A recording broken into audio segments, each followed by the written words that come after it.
दोस्तों, जीवन में कभी न कभी आप ऐसी निराशा में, मुश्किलों में, हताशा में होकर के शायद गुजरे होंगे।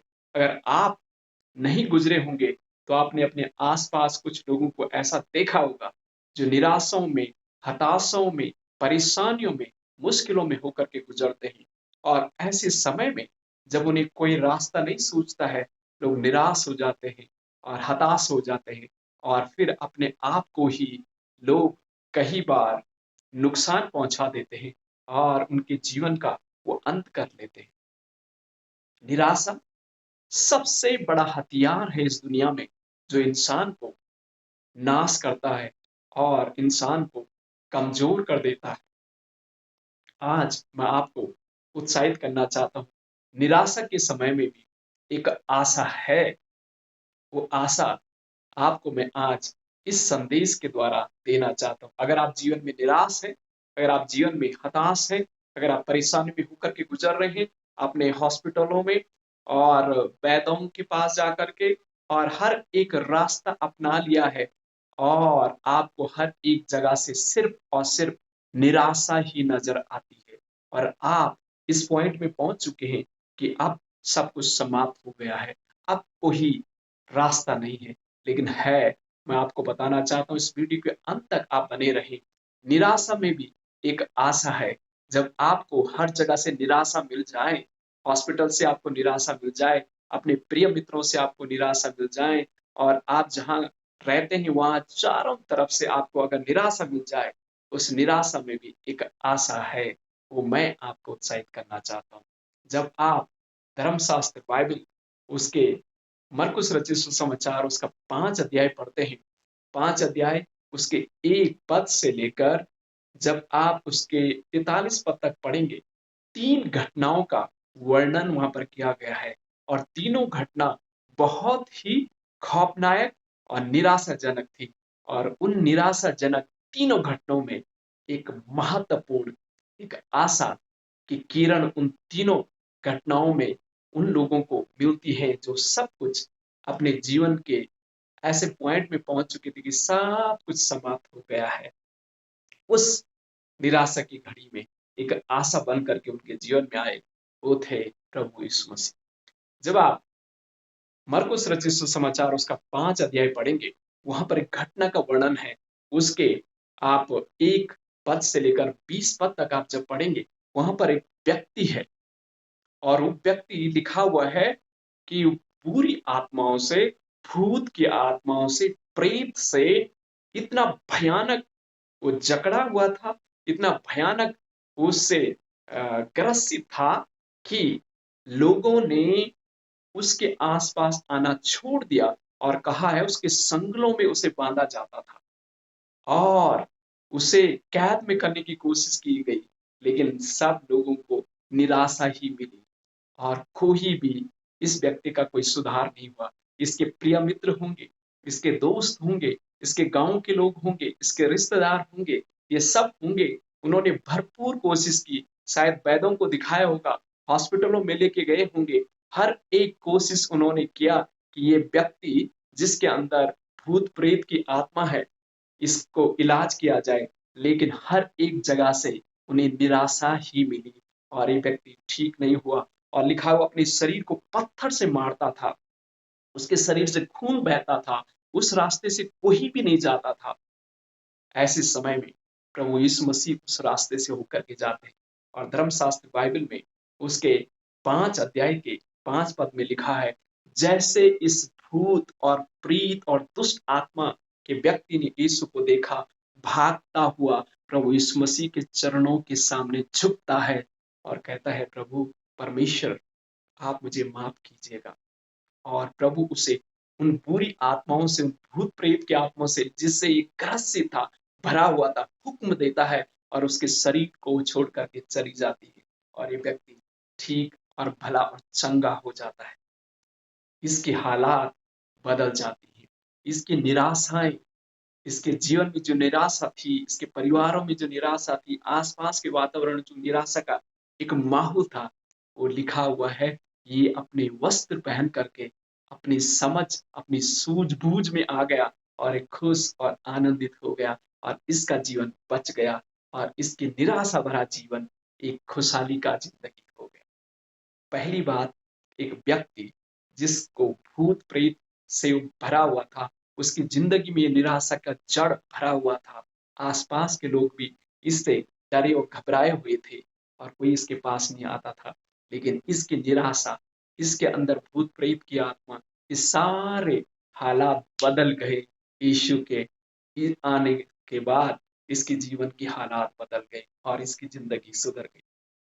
दूसरी घटना, जब आप इसी मरकुस रचित सुसमाचार उसका 5 अध्याय पढ़ेंगे तो उसके 21 पद से लेकर 43 पद तक जिक्र है। बीच में 21 से लेकर 24 तक एंड देन 35 से लेकर 43 पद तक जिक्र है। एक यायर नामक एक सरदार था, आर्मी का एक सैनिक था, जिसके अंदर काफी जो आर्मी के जो लोग हैं उसके नीचे काम करते थे और ये व्यक्ति धनी था, ये व्यक्ति नामी था और इसका एक सम्मान, एक गौरव, उस समय बहुत अच्छी प्रसिद्धि और छवि इसकी थी। लेकिन इसकी जो छोटी बेटी थी वो बीमार हो गई और जब बीमार हो गई, इसने जरूर इसका इलाज के लिए वैद्यों के पास गया होगा, जरूर इसने जो कोशिश करनी किया, लेकिन उन सब चीजों से उसे निराशा ही मिली और उसकी बेटी ठीक नहीं हुई। फिर उसने सुना था कि प्रभु यीशु मसीह ने एक व्यक्ति जिसके अंदर भूत प्रेत की आत्मा है, भयानक व्यक्ति है, जो समाज और गांव से जिसे अलग किया गया था, जो लोग डरते थे, जो उससे घबराते थे, ऐसे व्यक्ति को प्रभु यीशु मसीह ने ठीक किया है। लोगों की जिंदगी की निराशा में एक आशा की किरण उस परिवार और उस व्यक्ति के जीवन में लेके आया है और यीशु मसीह के पास ये सरदार भी अपनी बेटी के लिए आता है और जब ये प्रभु यीशु मसीह के पास आता है और प्रभु से कहता, प्रभु मेरी आपसे विनती है कि आप मेरे घर चलें और मेरी बेटी के लिए आप प्रार्थना करें और ठीक हो जाएगी। प्रभु उसके साथ जब जा रहे थे रास्ते में, एक इसी सरदार के घर से एक नौकर आता है, कहता है प्रभु को क्यों तंग करते हो, बेटी मर गई है। प्रभु इसमें से एक शब्द का इस्तेमाल करते हैं, हे व्यक्ति, हे सरदार, आप निराश मत होइए, हे यायर, आप निराश मत होइए, विश्वास रखे, तेरी बेटी मरी नहीं लेकिन वो जिंदी है। लेकिन जब वो घर यीशु उसके घर पहुंचता है, लोग रो रहे थे, विलाप कर रहे थे क्योंकि लड़की वास्तव में मर चुकी थी।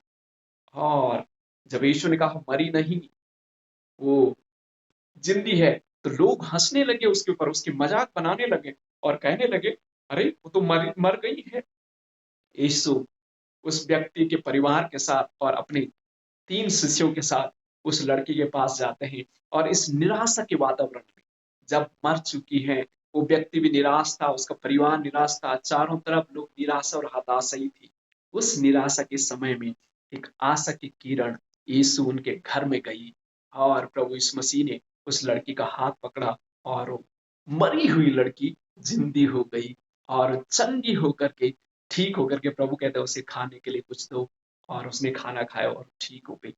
यीशु जो, जब आपकी निराशा इस पॉइंट में पहुंच जाए, जब लगे कि सब कुछ समाप्त हो गया है, जैसे लड़की मर गई थी, सब कुछ समाप्त हो गया, मर के बाद क्या आशा इंसान को होगी, कभी नहीं होती। यानी उसके बाद कोई आशा नहीं, होप नहीं है। होपलेसनेस सिचुएशन में प्रभु यीशु मसीह एक होप बन के इस परिवार में आए। जब आप प्रभु को अपने जीवन में, अपने परिवार में, अपने घर में आमंत्रित करते हैं, आपके निराशा के समय में, आपकी हताशा के समय में एक नई आशा, एक नई होप प्रभु यीशु मसीह बन करके आते हैं। जब 100% सब कुछ समाप्त हो जाए, उस 100% में भी प्रभु यीशु मसीह एक आशा लेकर के आपके जीवन में, आपके परिवार में आते हैं, अगर आप उन्हें आमंत्रित करते हैं। प्रभु अद्भुत चमत्कार करते हैं, वो आशा के दाता हैं, निराशा में एक नई आशा बन करके आते हैं। तो ये लड़की जो मर गई थी, इस याया नामक सरदार के ने यीशु को अपने घर में बुलाया और अपनी निराशा के समय में भी प्रभु यीशु को बुलाया और उसकी जिंदगी में एक नई आशा, नई किरण बन करके इसकी बेटी फिर से जिंदी हो जाती है और उनके घर में खुशहाली और आशा का अंत नहीं होता है। तीसरी घटना, इसी मरकुस रचित सुसमाचार उसके 5 अध्याय में इस घटना का वर्णन है। जब आप उसके 25 पद से लेकर 34 पद तक पढ़ते हैं, यहाँ पर एक स्त्री है और इस स्त्री का नाम नहीं दिया गया है, लेकिन इसका जीवन में इतनी निराशा, इतनी तकलीफ, इतनी मुश्किलें, शायद ही कोई महिला इस प्रकार की निराशा और हताशा और दर्द से होकर के गुजरी होगी जैसे महिला गुजरी थी। इसको 12 वर्ष 12 इयर्स से लहू बहने की बीमारी थी। इसके शरीर से लहू बहता था और इस रोग से बहुत परेशान हो गई थी। इसने अपने पैसे जितने थे वैद्यों के पास हो गई, अपने इलाज में उसने लगाया। लिखा हुआ है इसने अपने पैसों को वैद्यों के पास इलाज में लगाया, लेकिन इसकी तबीयत और भी खराब होती गई और निराशा का इसका कोई अंत नहीं था। बहुत ही निराश हो गई, बहुत ही अपने जीवन में टूट गई, इसकी कोई आशा और भरोसा नहीं था।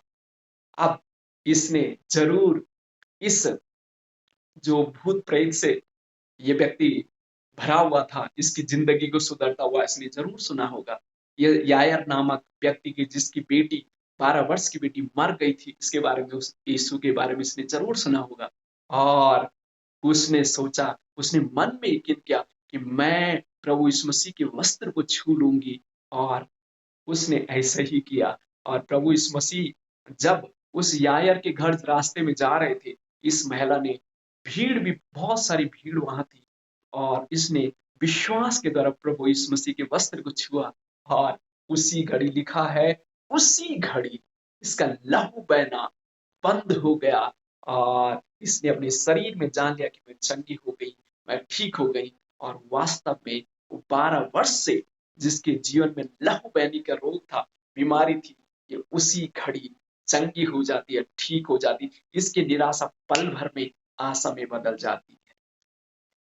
मैं आपको ये उत्साहित करना चाहता हूँ, आपकी तकलीफ कई सालों की क्यों ना हो, आपकी मुश्किलें कई वर्षों की क्यों ना हो, आपने क्या किया है, इलाज में अपने पैसे लगाए हैं, जो कुछ भी आपने किया है, अगर आपको हर जगह से निराशा मिली है, तो मैं आपको उत्साहित करना चाहता हूँ, 100% उत्साहित करना चाहता हूँ। एक आशा है, वो है प्रभु यीशु मसीह। उसके पास अगर आप आते हैं तो वो आपकी निराशा को आशा में बदल देगा। आपकी जिंदगी, आपकी हालात बदल जाएंगी। जैसे 12 वर्ष के लहू बहने वाली रोगी स्त्री की हालात बदल गई, इसकी निराशा आशा में बदल गई। आपकी जिंदगी में भी आज मैं इस संदेश के माध्यम से कहना चाहता हूँ, अगर आप निराश हैं, अगर आप हताश हैं, अगर आप परेशान हैं, अगर आप ऐसे पॉइंट पे पहुंच चुके हैं कि सब कुछ अंत हो गया, मैं आपको उत्साहित करना चाहता हूँ, नहीं, एक आशा है आपके लिए, एक होप है आपके लिए, वो है प्रभु यीशु मसीह। अगर आपको हर जगह से निराशा मिली है, एक आशा है प्रभु यीशु मसीह। प्रभु यीशु मसीह के पास वो आशा की किरण आपके लिए है। वो कभी आपको निराश नहीं करेंगे, वो आपको कभी छोड़ेंगे नहीं। आपका रोग कितना भी भयानक क्यों न हो, वो आपको आशा और चंगाई देंगे। आपकी परेशानी कितनी मुश्किल, कितना भयानक क्यों ना हो, कितनी परेशानी क्यों ना हो, आपका रोग कितना भी भयानक हो, आपके परिवार की परेशानी कितनी भी मुश्किल क्यों ना हो, जो कुछ भी आपकी निराश आपके जीवन में लेके आती, निराश आपके जीवन में लेके आती, उस निराशा में, उस परेशानी में, उस मुश्किल में, उस बीमारी में, उस तकलीफ में, उस रोग में, उस मिसअंडरस्टैंडिंग में, उन सब चीजों के बीच में भी एक नई आशा प्रभु यीशु मसीह में आपके लिए। प्रभु यीशु मसीह आपसे प्यार करते हैं और आपके जीवन में निराशा नहीं, लेकिन नई आशा देना चाहते हैं। प्रभु यीशु मसीह पर यकीन करें और उसके बारे में जानें, उसके बारे में सीखें और आपकी जिंदगी बदल जाएगी। God bless you. संदेश के द्वारा आपको आशीष मिली है, शेयर करें, सब्सक्राइब करें और ताकि इस प्रकार का संदेश आप तक पहुंचे और आप आशीष पाएं, दूसरे लोग भी आशीष पाएं। God bless you. Thank you very much.